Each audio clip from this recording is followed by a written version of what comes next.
Halo teman-teman, selamat datang di channel UTP bersama saya Iwan Wimartama dalam materi enzim. Ya, adapun tujuan pembelajaran yang harus kalian capai ya dalam mempelajari enzim ini. Yang pertama adalah dapat mengetahui definisi dari enzim. Yang kedua, dapat mengetahui komponen enzim. Yang ketiga, dapat mengetahui sifat enzim. Yang keempat, dapat mengetahui cara kerja enzim, dan yang kelima, mengetahui faktor-faktor yang dapat mempengaruhi kerja enzim. Ya, jadi selama beberapa menit ke depan kita akan membahas tentang definisi enzim, komponen enzim, sifat enzim, cara kerja enzim, dan faktor yang mempengaruhi kerja enzim. Nah, di sini sudah ada definisi dari enzim itu apa. Di sini tertulis enzim protein katalitik ya. Enzim itu adalah protein katalitik. Dalam makhluk hidup, enzim itu disebut sebagai biokatalisator. Nah, di sini ada kata katalis gitu ya. Apa itu? Katalis itu adalah zat yang dapat mempercepat reaksi tanpa ikut bereaksi. Itu ya. Jadi, katalis itu adalah zat yang dapat mempercepat reaksi. Ya, dalam tubuh makhluk hidup itu mampu mempercepat reaksi biologi yang terdapat dalam tubuh makhluk hidup. Ya, namun dia tidak ikut bereaksi. Dia hanya mempercepat saja. Itu definisi enzim. Enzim merupakan protein yang bersifat katalis, yaitu mempercepat reaksi namun tidak ikut bereaksi. Itu ya konsepnya enzim. Lanjut.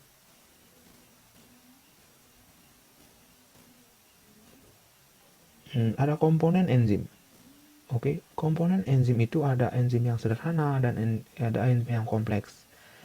Enzim sederhana itu terdiri dari hanya protein saja. Ya, hanya protein saja. Itu enzim yang sederhana itu terdiri dari protein saja. Kemudian ini enzim yang kompleks berarti terdiri dari dua bagian, yaitu adalah ada bagian protein yang disebut apoenzim dan ada bagian non protein yang disebut dengan gugus prostetik. Ya. Nah, bagian non protein ini dibagi lagi menjadi dua, yaitu ada koenzim dan ada kofaktor. Koenzim itu apa? Koenzim itu merupakan senyawa organik yang mampu menempel pada apoenzim ya. Di apoenzim nanti dia menempel. Tapi senyawanya adalah senyawa organik. Contohnya FADH dan NADPH itu ya. Kemudian ada kofaktor. Kofaktor ini adalah senyawa anorganik. Contohnya adalah ion-ion ya, atau unsur-unsur lain gitu ya, seperti Fe3+ gitu ya. Itu ionnya. Oke. Kita lanjut. Ya, ada komponen di sini, komponen enzim. Kita lihat gambarnya ya, gambarnya apa saja yang ada di gambarnya. Nah, yang pertama ini adalah struktur enzim yang kompleks ya, yang terdiri dari ini. Ini apoenzimnya, ini bagian gugus prostetiknya ya. Ini sudah ada contohnya dari kofaktor ya, karena dia Fe3+. Kalau di sini NADPH berarti itu adalah koenzimnya. Itu ya. Nah, tempat melekatnya Fe3+ ini atau kofaktor atau gugus prostetik ini disebut dengan sisi alosterik gitu ya. Sisi alosterik ya.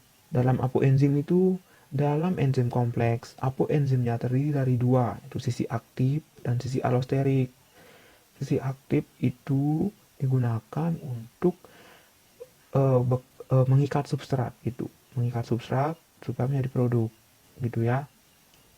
Kemudian sisi alosterik ini digunakan untuk kofaktor untuk melekatkan dirinya ke enzim, ke apoenzim gitu ya, untuk melakukan reaksi gitu, untuk mempercepat reaksi.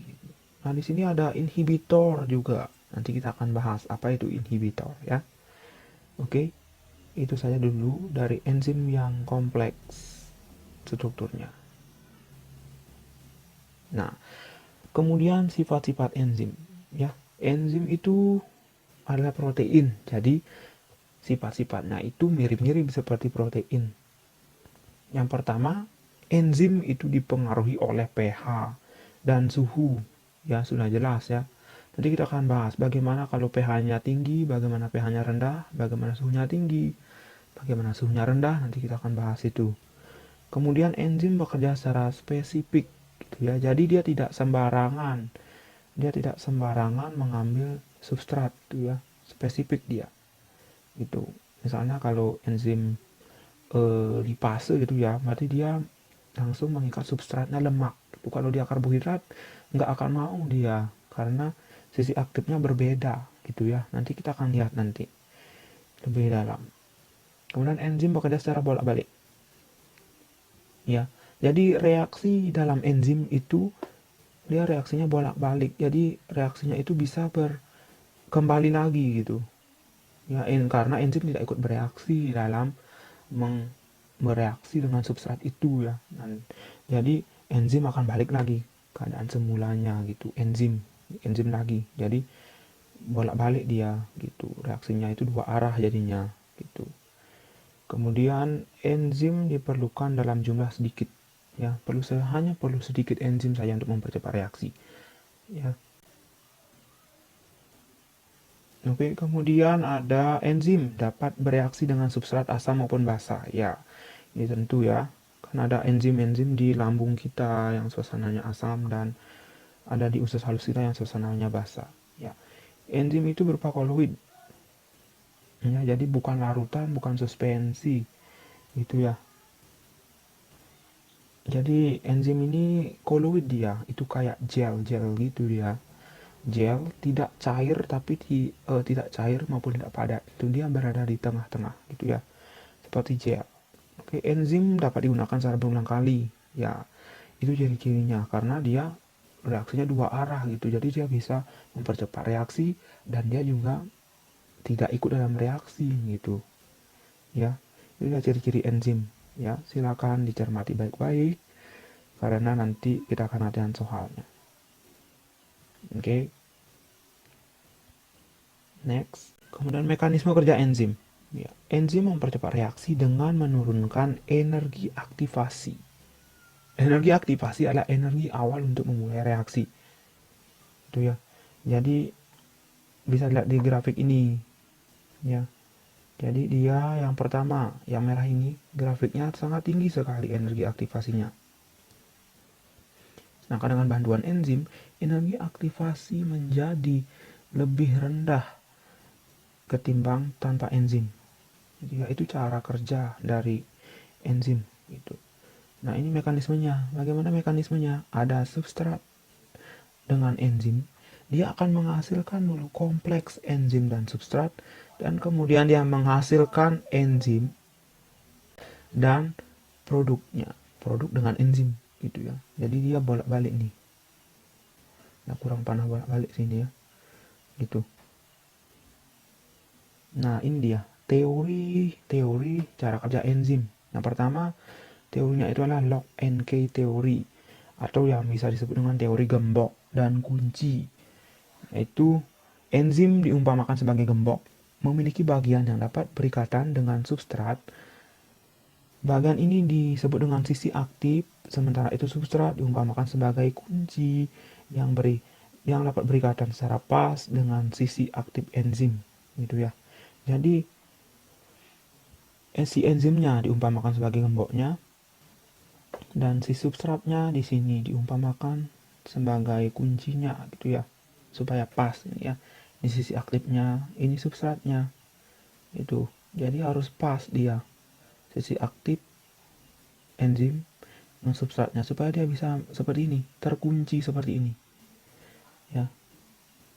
Dia menghasilkan seperti ini. Nah, ini reaksi yang benar ya, bolak-balik yang tadi menjadi ciri-ciri dari enzim itu ya. Kemudian ada teori selanjutnya yang kedua ini, yaitu induksi pit teori, yaitu teori ketepatan induksi. Ya, berbeda dengan tadi, log NK itu kaku ya, enzimnya itu bersifat kaku, hanya mau substrat yang sama seperti sisi aktifnya saja. Tapi kalau teori ketepatan induksi ini, sisi aktif enzim dapat berubah bentuk sesuai dengan substratnya. Ya, ini fleksibel nih. Sisi aktif enzimnya itu fleksibel ya. Mampu mempercepat reaksi dengan substrat apa saja. Itu ya. Kalau substratnya seperti ini, ya berubah nanti seperti ini sisi aktifnya. Seperti itu. Ya. Sama juga hasilnya adalah produk dengan enzim. Itu nanti. Ya. Itu. Kemudian next. Nah, ada faktor-faktor yang mempengaruhi kerja enzim. Ya, di sini ada suhu, ada pH, ada konsentrasi enzim, ada konsentrasi substrat, zat-zat penggiat dan zat penghambat atau inhibitor. Yang pertama tadi ada gambarnya itu, ya, nanti akan mempengaruhi dia. Ya, kita bahas lebih dalam. Yang pertama ada suhu. Setiap enzim memiliki suhu optimum yang spesifik gitu ya. Jadi setiap enzim itu mempunyai suhu yang optimum saat agar dia mampu bekerja secara maksimal gitu. Dia dalam pada suhu 0 derajat Celcius atau di bawahnya, makanya enzim akan bersifat non aktif ya, jadi tidak aktifnya enzim itu jika berada pada suhu 0 derajat Celcius atau di bawahnya. Itu. Kemudian ada kenaikan suhu dapat meningkatkan kerja enzim asalkan suhunya itu tidak melebihi batas optimum dari enzim, karena akan terjadi denaturasi pada enzim ya. Jadi di sini dapat disimpulkan bahwa enzim itu dipengaruhi oleh suhu, di mana setiap enzim itu memiliki suhu yang optimum untuk melakukan kerjanya. Ya, jika dia berada di suhu yang rendah gitu ya, 0 derajat ke bawah, itu berarti dia bersifat non aktif, dia tidak aktif, tidak bisa dia melakukan reaksi. Itu. Sedangkan kalau suhu tinggi gitu sampai melewati batas suhu optimum yang dimilikinya, maka dia akan berdenaturasi atau rusak enzimnya itu ya. Kemudian next, ya ada pH di sini. Di sini bisa kita baca pH, setiap enzim itu mempunyai pH yang optimum, yang spesifik gitu ya. Perubahan pH dapat mengubah sisi aktif enzim dan denaturasi enzim gitu ya. Nah, di sini di gambar sudah ada ya. Ada nih di sini enzim pepsin gitu. Ya, dia memiliki pH yang optimum untuk bekerjanya, yaitu di pH yang asam. Ya. Di sini dia di 2,5 untuk dia optimumnya, untuk bisa melakukan kerjanya gitu. Kemudian ada enzim betialin, dia di netral. Ya. Dia di netralnya kerja ini. Di pH 7 gitu.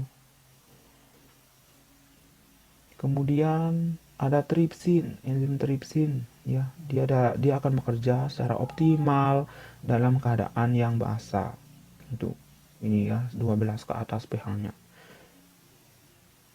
Ya, itu sudah maksimal. Nah, kalau misalnya pepsin ini ditukar ke tempat tripsin, dia tidak akan bekerja gitu. Dia bahkan bisa mengalami denaturasi gitu, karena tidak sesuai pH-nya. Ini juga betialin dibawa ke asam gitu, dia tidak akan bekerja, dia bisa rusak ya. Jadi pH itu dapat mempengaruhi enzim ya, karena setiap enzim itu memiliki pH yang optimum untuk melakukan kerjanya. Oke, lanjut ke konsentrasi enzim. Perubahan besar konsentrasi enzim akan meningkatkan kecepatan reaksi hingga tercapai kecepatan konstan ketika semua substrat sudah terikat oleh enzim. Itu ya, jadi konsentrasi enzim akan meningkatkan kecepatan reaksi ya, dan kecepatannya akan tercapai konstan ketika semua substrat sudah terikat oleh enzimnya gitu ya. Dari sini kemudian konstan dia. flat garisnya jadinya karena sudah semua substrat terikat oleh enzim itu. Oke. Next, kemudian konsentrasi substrat.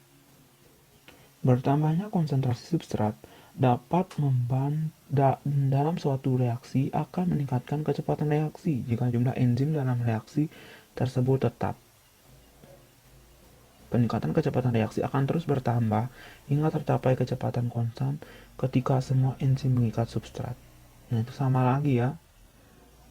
Bertambahnya konsentrasi substrat akan meningkatkan kecepatan reaksi juga. Itu, dan dia akan konstan. Dia akan konstan ketika semua sisi aktif enzimnya sudah bekerja gitu. Oke. Next.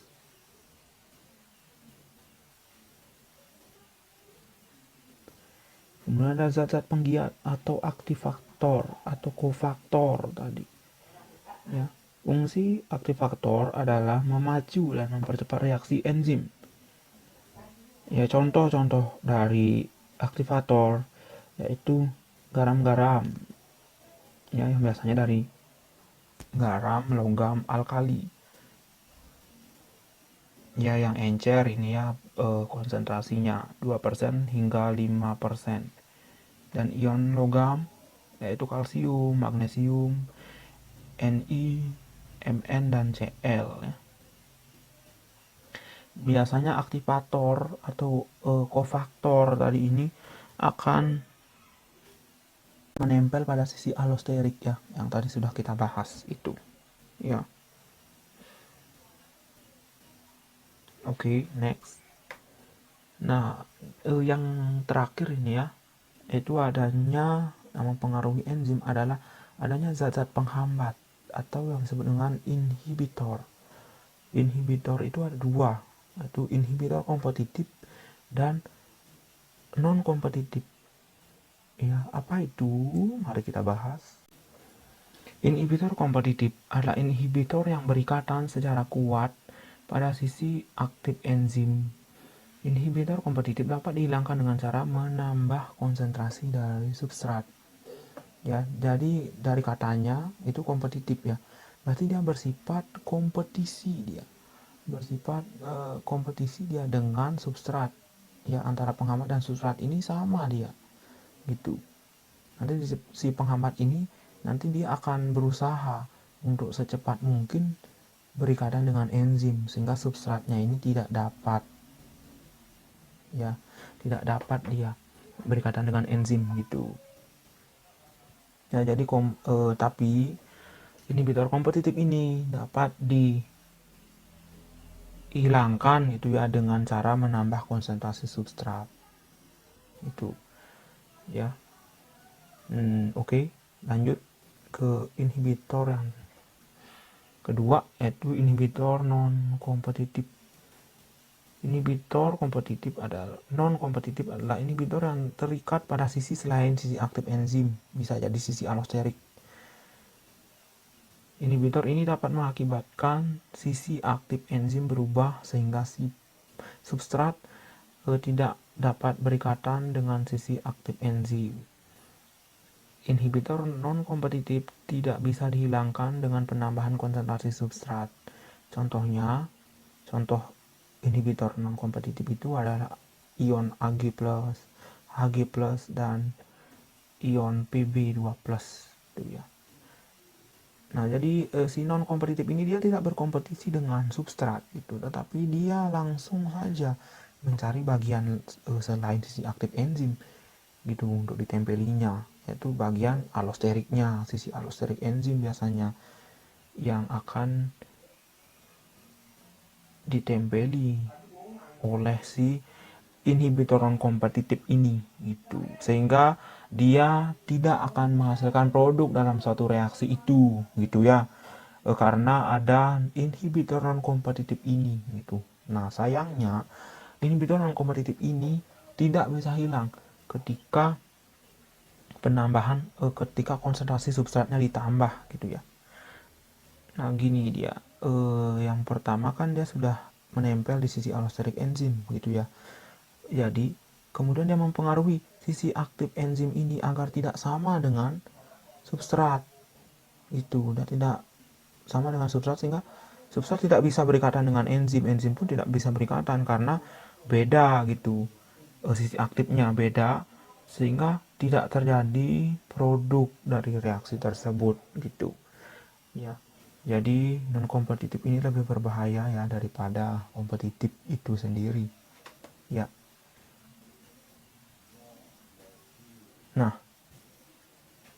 Nah, itu tadi ya bahasan kita tentang enzim. Ya, ada 5 tujuan tadi yang sudah kita bahas. Semoga dipahami penjelasan dari saya. Ya, sampai jumpa di video selanjutnya. Di video selanjutnya kita akan membahas latihan soal tentang enzim gitu ya. Dan sampai jumpa di video selanjutnya. Jangan lupa tekan like, subscribe, and share ke media sosial kalian agar teman kalian juga tahu apa yang kalian ketahui gitu ya. Dan jika ada pertanyaan silakan taruh di kolom komentar. Oke, terima kasih, sampai jumpa di video selanjutnya.